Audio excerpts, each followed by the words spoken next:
اللہ کہتے ہیں جنت میں جانے کے لیے یہ ضروری ہے کہ یہ وہ لوگ ہیں جو قیمت ہے نا جو ڈائمنڈ والی گھڑی کی، وہ اللہ بتا رہے ہیں یجتنبون کبائر الاثم، کہ یہ کبیرہ گناہوں سے بچتے ہیں۔ کتنا بڑا اللہ نے احسان کر دیا کہ چھوٹی موٹی خطائیں، ویسے ہی اللہ کہتے ہیں چھوٹی موٹی خطائیں میں یا تو دنیا میں سزا دے دوں گا یا اپنی رحمت سے ویسے ہی معاف کر دوں گا، یا نمازوں سے معاف ہو جائیں گی، روزوں سے معاف ہو جائیں گی، تراویح سے معاف ہو جائیں گی، تلاوت سے معاف ہو جائیں گی، لیکن کبیرہ گناہ توبہ کے بغیر معاف نہیں ہوتا۔ تو جنت کی قیمت کیا ہے؟ کبیرہ گناہوں سے بچنا۔ کبیرہ گناہ کون سے ہیں؟ سب سے بڑا گناہ اسلام میں فرض نماز جان کر قضا کر دینا۔ اور یہ جو نیا فتویٰ آج کل نئے نئے اسکالرس کا آ رہا ہے نا کہ ضرورت کے وقت 2 نمازیں آپ اکٹھی پڑھ سکتے ہیں ظہر کے ساتھ عصر، بالکل غلط ہے۔ الٹے لٹکے ہوئے ہوگے قیامت کے دن۔ ایسی کوئی حدیث نہیں ہے کہ نبی نے ظہر کا وقت داخل ہوتے ہی، سوائے حج پہ، کہ ظہر کا وقت داخل ہوا اور فوراً آپ نے عصر بھی پڑھ لی ہو۔ سفر کے بارے میں تو ائمہ کا اختلاف ہے، اس میں بھی یہ قول زیادہ مضبوط ہے دلیل کے لحاظ سے کہ اس میں جمع صورتاً جمع کی ہے، ظہر کو عصر کے قریب لے کر گئے، عصر کو مقدم کیا، لیکن وہ پھر بھی اختلافی مسئلہ، اس میں انشاءاللہ دلائل سے کلپ ریکارڈ کرواؤں گا۔ لیکن یہ جو آج کل لوگوں نے شروع کر رکھا ہے نا، وہ وہی انجینئر کو سن کے کہ جی ایکچولی یوں ہے تو شاپنگ کے لیے جانا ہے، قضا کرو گے نماز الٹے لٹکے ہوئے ہوگے۔ اللہ کہے گا میں نے، تو انجینئر کو فوکس کر رہا ہے، ایک حوالہ اس نے دے دیا، تو میں جو قرآن میں الحمد سے لے کے والناس تک 20 دفعہ کہہ چکا ہوں نمازوں کی حفاظت، نمازوں کی حفاظت، نمازوں کی حفاظت، تو یہ کون سی حفاظت ہے کہ ظہر کا وقت داخل ہوتے ہی آپ عصر بھی پڑھ رہے ہو ساتھ میں، مغرب کو آپ عشاء میں لے کے جا رہے ہو، یا مغرب کا وقت داخل ہوتے ہی عشاء بھی پڑھ رہے ہو، یہ حفاظت ہے یا ضائع کرنا ہے؟ یہ عبداللہ بن مسعود کہتے ہیں جب قرآن کہتے ہیں نا ہر نماز کی حفاظت کرتے ہیں ایمان والے، تو حفاظت کا مطلب کیا ہے؟ ہر نماز اپنے ٹائم پہ پڑھنا۔ سمجھتے ہو کہ نہیں سمجھتے؟ تو یہ کوئی عذر نہیں ہے کہ آپ کو کسی نے ریفرنس دے دیا اور آپ نے فوراً فتویٰ چینج کر لیا۔ تو یہ ریفرنس کی آپ ڈیپ میں گئے ہو۔ پرسوں 3 دن پہلے میرے پاس بندہ آ گیا کہ جی نبی نے ظہر عصر اکٹھی پڑھی ہے ظہر کے وقت میں نے کہا کون سی حدیث ہے؟ دکھایا تو عربی میں وہ الفاظ نہیں تھے۔ کمبختوں تم تو ترجمے دیکھ دیکھ کے اپنا ایمان ضائع کر رہے ہو۔ میں نے کہا عربی الفاظ دکھاؤ مجھے، عربی میں ایسا کوئی لفظ نہیں تھا، ترجمے میں کیا ہوا تھا کسی نے۔ تو یہ تو آج کل لوگوں کے نماز کا یہ بیڑا غرق کر دیا ہے۔ تو اللہ میاں قرآن میں ایویں ہی کہہ رہے ہیں کہ حافظوا علی الصلوات والصلاۃ الوسطی، کہ نمازوں کی حفاظت کرو۔ اس کا کیا مطلب ہے؟ 2 نمازیں اکٹھی پڑھو؟ حفاظت کا مطلب ہر نماز اپنے ٹائم پہ پڑھو، آگے پیچھے نہ ہونے دو۔ اور پھر اللہ اسپیشل کہہ رہے ہیں خاص طور پر عصر کی نماز، آپ نے اسی کا بیڑا غرق کر دیا، ظہر کے ساتھ ملا دیا آپ نے۔ تو یہ قرآن کی یہ نصوص، میدان جنگ میں اللہ نماز کو ٹائم سے ٹالنے کی اجازت نہیں دے رہا، میدان جنگ۔ اور آپ شاپنگوں میں لوگوں کو کیا کہہ رہے ہو؟ اور کہہ رہے ہو اکیڈمی میں ایکچولی تھوڑا ہمارے بھی کبھی کبھار مصروف ہوتے ہیں۔ وہ جو عبداللہ بن عباس کی حدیث ہے نا، اس کا میں مطلب بتاؤں گا انشاءاللہ۔ اس میں بہت خیانتیں کی ہیں ترجمہ کرنے میں اور اس کی تفسیر کرنے میں۔ ان کے شاگرد نے اس کا کیا مطلب بتایا۔ ان کا شاگرد کہہ رہے عبداللہ بن عباس ظہر کو عصر کے قریب لے کر گئے اور عصر کو مقدم کیا۔ یہ ان کا شاگرد کہہ رہا ہے کہ میرا خیال ہے ایسے کیا۔ اس کا ترجمہ انجینئر صاحب نے کیا کہ کوئی حنفی بیٹھا ہوا تھا، اس نے یہ تعویل کر دی۔ پھر کہہ رہا ہے کہ میں عبداللہ بن عباس کو فالو کرتا ہوں، کسی اور کو نہیں۔ عبداللہ بن عباس نے یہ کب کیا کہ ظہر کا وقت داخل ہوتا ہی عصر پڑھ لی ہے، یا ظہر کو عصر تک قضا کیا ہے؟ یہ کب کیا ہے؟ ان کا شاگرد جو بتا رہا ہے اس کو آپ کہہ رہے ہو کہ میں وہ حنفی تھا کوئی شاگرد۔ فضول قسم کی، جس آدمی کو انزائٹی کا پیشنٹ ہو، جس کو پتہ ہی نہیں کہ اوٹ پٹانگ پھینکے جا رہا ہے، اور میں اللہ کی قسم مجھے اس پہ تعجب نہیں ہوتا، وہ جو سامنے بیٹھے ہوئے مخنچو ہیں مجھے ان پہ تعجب ہوتا ہے۔ یار لپیٹنے کی بھی تو کوئی حد ہوتی ہے۔ تم اس سے پوچھ نہیں سکتے کہ حضرت یہ تعویل جو کہ ظہر کو مؤخر کیا عصر کو مقدم کیا، یہ کسی حنفی نے کی ہے یا عبداللہ بن عباس کے شاگرد نے کی ہے؟ شاگرد نے کی ہے، تو شاگرد استاذ کی بات کو زیادہ سمجھتا ہے، یا 1500 سال کے بعد ایک جہلم میں بیٹھا ہوا انجینئر عبداللہ بن عباس کو زیادہ سمجھتا ہے؟ سمجھ میں آ رہی ہے بات کہ نہیں آ رہی ہے؟ پھینکے جاؤ، پبلک بیٹھی ہے کیچ کرنے کے لیے۔ ہمارے ایک استاذ تھے، اللہ ان کی مغفرت کرے اگر انتقال ہو گیا۔ استاذوں کے بارے میں ایسی بات کرنی تو نہیں چاہیے، لیکن اب کسی کو کیا پتا، وہ کرتے تھے اس طرح کی باتیں نا، تو پھر طلبہ مذاق اڑاتے تھے۔ وہ کیا کرتے جب کلاس میں آتے نا تو اپنی تعریفیں بہت زیادہ کرتے تھے۔ وہ تھے قابل استاذ لیکن بہت زیادہ کرتے تھے، میں یوں ہوں، میں یوں ہوں، میں یوں ہوں، میں یوں ہوں، پھر بولتے رہتے۔ تو میں نے ایک دن ایک لڑکے کو دیکھا، وہ یوں کر رہا ہے بیٹھ کے نا، یوں۔ میں نے کہا یہ کیا کر رہا ہے بھائی تو؟ وہ لڑکا بھی میں جانتا ہوں یہاں بیان میں بھی بیٹھا ہوا ہے، اب تو ہمارا دوست اب تو بڑا ہو گیا، وہ بچے جوان ہو گئے اس کے، تو وہ یوں کر رہے ہیں نا۔ میں نے کہا کیا کہہ رہے ہیں یار؟ یہ پھینک رہے ہیں، میں لپیٹ رہا ہوں۔ وہ پتنگ میں نہیں مانجا، پھر میں لپیٹ رہا ہوں۔ اچھا یوں ڈیسک کے نیچے کر کے لپیٹ رہا ہوتا تھا۔ تو میں نے کہا یہ تو ایسا نہیں کرو یار۔ کہتے ہیں بھائی ایک دن ان کی تعریف ہم نے سن لی، 2 دن ہو گئے، 3 دن ہو گئے، یار اب یہ اتنا دنیا میں نیک کہ یہی ٹیچر ایک پیدا ہوئے ہیں۔ टीचर वाकई काबिल थे लेकिन बहुत ज्यादा करने लगे थे ना, तो हमें बड़ी हंसी आई। तो अगला फेंके जा रहा है, आप बैठ के क्या कर रहे हो, लपेटे। नबी हजरत सफिया को बुखारी में है कि घर छोड़ने के लिए गए, यानी मस्जिद से बाहर निकल।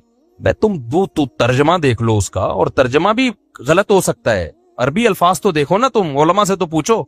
जोहर के साथ असर इकट्ठी हो रही है, मगरिब को डिले किया जा रहा है, और दलील वो अब्दुल्ला बिन अब्बास की दी जा रही है कि मेरी उम्मत हरज में ना पड़े। और ये भी कहा जा रहा है कि अगर हर नमाज अपने टाइम पे ही पढ़नी थी तो इसमें आसानी क्या हुई। ओ भाई, आसानी इसमें है कि आपको 2 नमाजों के लिए 2 दफा आना है, अब एक ही दफा में 2 नमाजें निबट जाएंगी, तो ये आसानी नहीं है। तो कॉमन सेंस की बात है। किसी दिन किसी जरूरत से इमाम साहब ये करें कि जोहर को असर तक ले गए, असर के करीब जोहर पढ़ ली और कहा असर का वक्त दाखिल होते ऐसे भी पढ़ लेंगे, बड़ी सहूलत हो जाती है इससे। तो कभी कभार अगर कोई ऐसा कर ले कोई हरज नहीं है। तो नबी ने भी ऐसा इसीलिए किया है कि कभी कभार कर लिया जाए तो कोई हरज नहीं है, लेकिन इसमें हर नमाज अपने टाइम पे ही पढ़ी है। समझते हो कि नहीं समझते? ये कहां लिखा हुआ कि कजा की है वो। तो मैं इनसे पूरा क्लिप रिकॉर्ड करवाऊंगा। तो अभी तो सिर्फ ये बताना है कि अभी जब आप वहां अकेडमी में बैठा करें तो यूं कर किया करें, जब भी बोले करें तो ठीक है, लपेटने के लिए बेहतरीन चीज है, सही है ना। बाकी मुतासिर ना हुआ करें। ये रिसर्च भाई, इट इज कॉल्ड रिसर्च, वो कोई रिसर्च नहीं है। अब्दुल्ला बिन अब्बास से सुनन निसाई में खुद ये तावील मनकूल है कि जोहर को मुकद्दम किया, असर को जोहर को मुअख्खर किया, असर को मुकद्दम। और दूसरी किताबों में उनके शागिर्द कह रहे हैं कि ऐसा किया है। उनको कह रहे हैं वो किसी हनीफी ने बोल दिया होगा मैं तो इब्ने अब्बास को फॉलो करता हूं। इब्ने अब्बास को आप फॉलो नहीं कर रहे, आप इब्ने अब्बास पर वो चीज थोप रहे हो जो आपकी अपनी जाती राय है, जिससे अब्दुल्ला बिन अब्बास बरी हैं। समझते हो कि नहीं समझते? तो हर नमाज, क्योंकि मुझे लोगों ने बताया कि दफ्तरों में लोग शुरू कर दिए जोहर के साथ इकट्ठी असर भी पढ़ रहे हैं। तो ये अल्लाह जो कह रहा है असर की हिफाजत करो, और मैदान जंग में भी अल्लाह नमाजों के तरीके बता रहा है, तो ये इस तकल्लुफ की क्या जरूरत थी?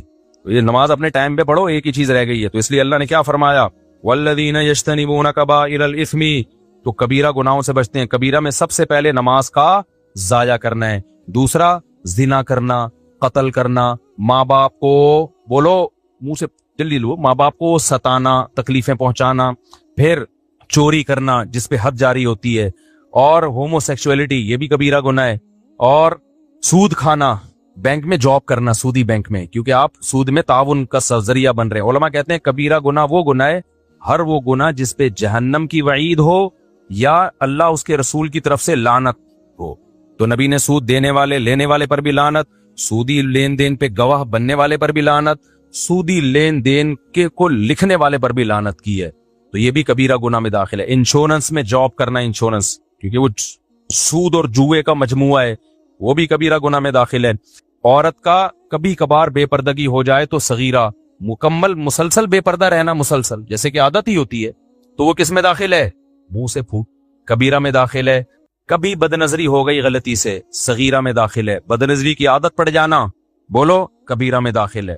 हैंड प्रैक्टिस का भी ऐसा ही मसला है, कभी किसी से गलती से हो गया, बहुत ज्यादा गलबा था उसके ऊपर, गलत किया उसने, तौबा इस्तिगफार करे, लेकिन वो कबीरा में नहीं आएगा।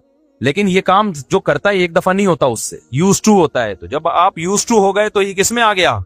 सगीरा गुनाह का जब इसरार हो ना, करते रहो, तो वो कबीरा में दाखिल हो जाता है। वो समझते हो कि नहीं समझते?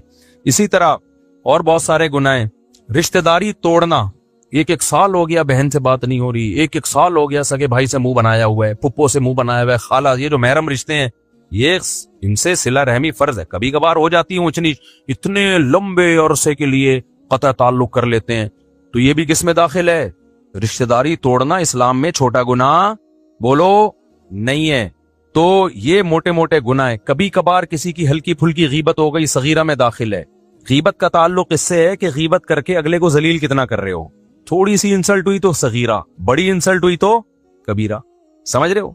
इसकी मिसाल ऐसे है, एक आदमी ने कहीं हल्का सा छोटा सा कोई जुर्म कर लिया, मामूली सा, आपने देख लिया उसको, आपने लोगों को बता दिया, अल्लाह ने उस पर पर्दा डाला हुआ था, आपने बता दिया कि ये जो है ना घंटी बजा के भाग रहा था, एक मिसाल दे रहा हूं, तो इससे कोई ज्यादा जलील नहीं हो जाएगा सोसाइटी में, तो ये गीबत भी सगीरा कहलाएगी।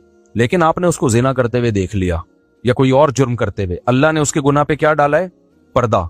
तो इस्लाम भी कहता है क्या डालो, उसको समझाओ जाके, आप दुनिया में क्यों जलील कर रहे हो? आपने जाके फौरन लोगों को बता दिया ये कर रहा है।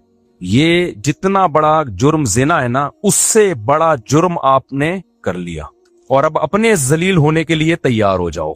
समझ रहे हो, हदीस में आता है कि जो किसी की मुसीबत पे खुश होता है ना, उसका खतरा है कि अल्लाह उसको उस अजाब में डाल दे। ये मुसीबत ही है ना, जिना कर लिया उसने। आज मीडिया पे कैसे चीजें वायरल करते हैं, खुफिया वीडियो लीक हो गई, होटल की वीडियो लीक हो गई, फलाने की खुफिया वीडियो लीक हो गई। कमाल की बात है, लीक होने वाले को कोई बुरा नहीं कह रहा, लीक करने वाले को कोई बुरा नहीं कह रहा होता। क्या दुनिया में सारे ऐसे हैं कि वो उनका कभी कोई छुप के कोई गुनाह ही नहीं किया उन्होंने? अगर अल्लाह सबको एक्सपोज कर दे। आमिर लियाकत की बीवी ने क्या किया था, उसकी बरहना वीडियो शाया कर दी। उस वक्त सारे क्लिप आमिर लियाकत के खिलाफ बन रहे थे। मैं हैरान था, उसकी बीवी को कोई कुछ नहीं कह रहा। कितनी बड़ी मुजरिम थी वो औरत, कितनी जलील औरत थी वो, कि जो मियां बीवी के खास मामलात होते हैं उसमें वो बेशरम औरत जो है उसके बगैर कपड़ों की वीडियो वायरल कर रही है और लोग उसे एक लफ्ज कहने के लिए तैयार नहीं है, सारा नजला आमिर लियाकत पे उतार रहे हैं।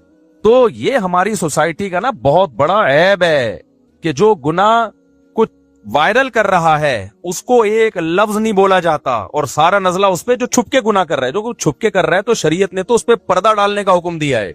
हाँ, खुलेआम कर रहा है तो फिर उसको जलील करते फिरो। तो ये बहुत बड़ा इल्मिया हमारी सोसाइटी का भाई। बता रहे होते हैं मजे ले लेके उसने ये किया, और फिर इनमें अक्सर झूठ भी होता है, हमेशा सच नहीं होता इसमें। तो इसलिए और खास तौर पे तलाक के बाद ना ये जहन में रखो, मियां बीवी एक दूसरे पे इल्जाम लगाते हैं, इन इल्जामों को कभी वैल्यू न दिया करो। शौहर कहते हैं मेरी बीवी गलत थी इसलिए मैंने तलाक दे दी। बोलो तू उल्लू का पट्टा है, जब दे दी है तेरी बीवी नहीं है तो शर्म नहीं आती किसी अजनबी औरत के बारे में ऐसी बातें करता हुआ? बस नहीं अच्छी थी, तूने छोड़ दिया ना, तो तेरा काम था कर लिया, अब क्यों बोल रहा है कि वो ऐसी थी वो वैसी थी? मीडिया पे जब भी कोई बेगैरत आया करे ना, तलाक देके बोला करे मेरी बीवी ने ये किया इसलिए मैंने छोड़ा, उस बेगैरत गालियां लिख के दिया करो। गालियों का असर पड़ता है, आप समझ रहे हो कि उस पर असर नहीं होगा? होगा असर। जब गालियां जाएंगी ना दबा के